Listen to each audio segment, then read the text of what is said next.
বিশ্বনবী সাল্লাল্লাহু আলাইহি ওয়াসাল্লাম স্বপ্ন দেখলেন, বিশ্বনবী দুধ খাচ্ছেন, আঙ্গুলের ভেতর দিয়ে ফাঁক দিয়ে দুধ বের হয়, বিশ্বনবী দুধ খাচ্ছেন।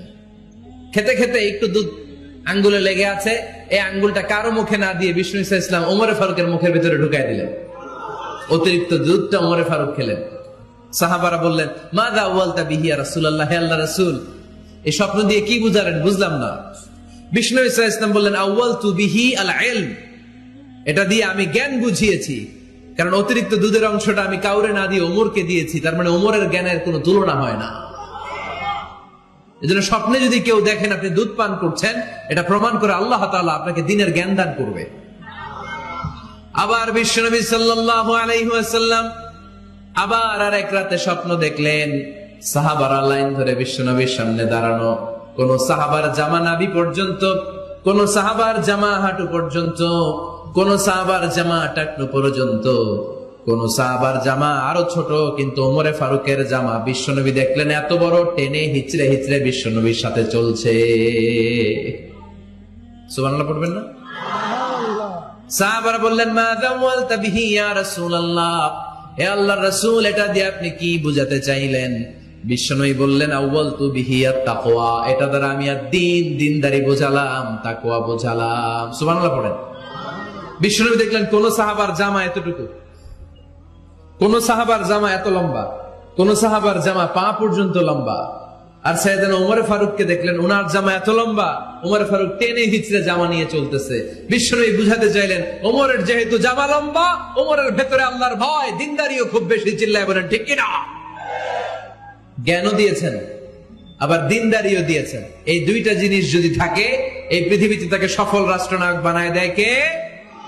প্রভু তুমি বলেছ রাসূল দেবে না, বলনি দেবে না ওমর, বলনি দেবে না হামজা তারিক, খালিদ বিজয় সমর। প্রভু তুমি বলেছ রাসূল দেবে না, বলনি দেবে না ওমর, বলনি দেবে না হামজা তারিক, খালিদ বিজয় সমর। প্রভু তুমি বলেছ রাসূল দেবে না। আল্লাহু আকবার। একটা ওমর দরকার। কয়জন দরকার? কয়জন দরকার?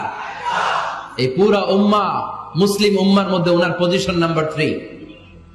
ওমর ফারুকের পজিশন নাম্বার 1 নম্বর পজিশন বিশ্বনবীর সাল্লাল্লাহু আলাইহি ওয়াসাল্লাম। দ্বিতীয় পজিশন আবু বকর। আর 3 নম্বর পজিশন সুবহানাল্লাহ পড়বেন না?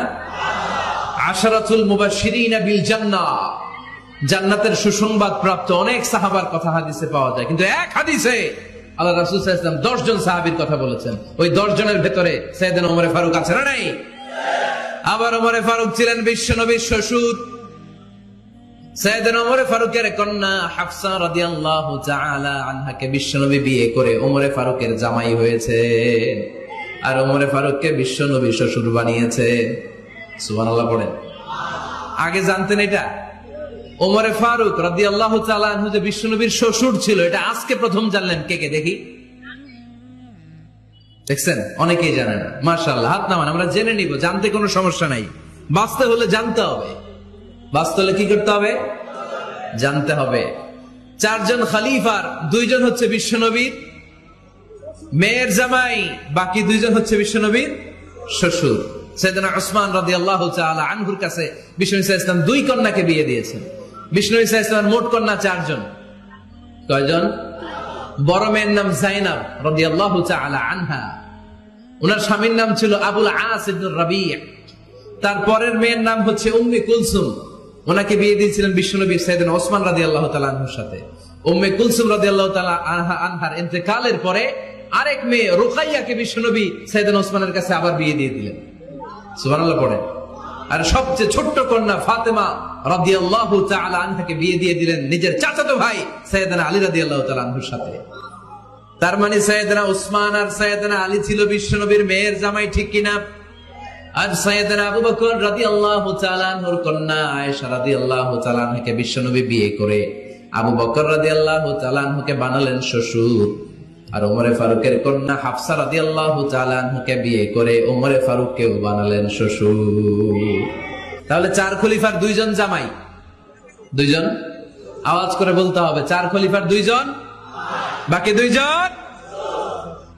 উমরে ফারুক রাদিয়াল্লাহু তাআলা আনহুকে আল্লাহ তাআলা জ্ঞানও দিয়েছেন, আবার প্রজ্ঞাও দিয়েছেন। জ্ঞান আর আল্লাহর ভয়, তাকওয়া। আমার প্রিয় ভাইরা, কোন ব্যক্তিকে যদি আল্লাহ তাআলা জ্ঞান দেয়, আবার যদি তাকওয়ার গুণ দেয়, জ্ঞানও আছে আবার আল্লাহর ভয়ও আছে, এই লোকের কেউ থামায় রাখতে পারবে না। এরা কেউ থামায় রাখতে পারে না, সে গোটা বিশ্ব জয় করবে। সাইয়েদনা ওমরে ফারুককে আল্লাহ তাআলা জ্ঞানও দিয়েছেন, আবার তাকওয়াও দিয়েছেন। সুবহানাল্লাহ বলেন। আবার এই পৃথিবীর বুকে যত নারীরা জান্নাতে যাবে, সব নারীদের সর্দারিনী হবে সাইয়্যিদাতুনা ফাতিমা রাদিয়াল্লাহু তাআলা আনহা। এই দুনিয়াতে যত যুবকরা জান্নাতে যাবে, তাদের সর্দার হবে সাইয়েদনা হাসান আর হুসাইন রাদিয়াল্লাহু তাআলা আনহুমা। আর এই দুনিয়ার বুকে যত বয়স্ক মানুষেরা জান্নাতে ঢুকবে, তাদের নেতৃত্ব দিবেন সাইয়েদনা আবু বকর আর সাইয়েদনা ওমর। বয়স্ক যারা আছেন, আপনাদের নেতৃত্ব দিবে কে? সাইয়েদনা আবু বকর, সাইয়েদনা ওমর। আর ইয়াং যারা তোমরা এসেছো, তোমরা যখন জান্নাতে ঢুকবে, তোমাদের লিডারশিপ নিবে কে? হাসান আর হুসাইন রাদিয়াল্লাহু তাআলা আনহুমা। আর নারীরা যারা জান্নাতে প্রবেশ করবে, এই নারীদের নেতৃত্ব দিবে বিশ্বনবীর কলিজার টুকরা, নয়নের পুটুলি সাইয়্যিদাতুনা ফাতিমা রাদিয়াল্লাহু তাআলা। সুবহানাল্লাহ পড়বেন না? Omar Farooq, the super hero of Muslim উম্মাহ। আমরা কাদেরকে সুপার হিরো বানায় রাখছি আমরা জানি না। এই নায়ক নায়িকা, গায়ক গায়িকা, মডেলরা, চোখ ধাঁধানো গ্ল্যামার নিয়ে যারা চলে, এরা আমাদের মডেল নয়। আমাদের মডেল সাইয়েদনা ওমর ফারুক। ঠিক কিনা? ঠিক কিনা?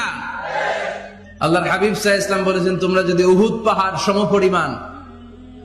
পাহাড় সমপরিমাণ স্বর্ণ যদি আল্লাহর রাস্তায় দান করে দাও, আমার সাহাবারা যে 1 মুঠ দান করেছিল, 1 মুঠ দানের সমান হবে না। এজন্য খবরদার, লা তাসুব্বু আসহাবি, আমার সাহাবাদেরকে গালি দিও না। কারণ আমার সাহাবাদের যুগ হচ্ছে শ্রেষ্ঠ যুগ, তাবেঈদের যুগ, আমার নবীর যুগ। আমার নবীর যুগ সবচাইতে শ্রেষ্ঠ যুগ।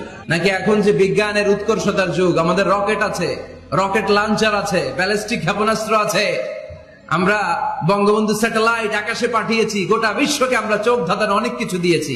তাই বলে কি আমাদের যুগ শ্রেষ্ঠ যুগ? কথা বলেন। খায়রুল কুরুনি কারনি, আল্লাহর হাবিব সাল্লাল্লাহু আলাইহি ওয়াসাল্লাম বললেন, আমার যুগ শ্রেষ্ঠ যুগ। সুম্মাল্লাযীনা ইয়ালুনাহুম, এরপর আমার সাহাবীদের যুগ শ্রেষ্ঠ যুগ। সুম্মাল্লাযীনা ইয়ালুনাহুম, এরপর আমার তাবেঈদের যুগ শ্রেষ্ঠ যুগ। ঠিক কি না? তাহলে শ্রেষ্ঠত্বের মানদণ্ডে ওনারা উত্তীর্ণ। রাদিয়াল্লাহু আনহুম ওয়া রাদু আন, আল্লাহ তাদের উপর সন্তুষ্ট, সাহাবাদের উপর। আবার সাহাবারাও আল্লাহর উপর সন্তুষ্ট, পড়েন সুবহানাল্লাহ।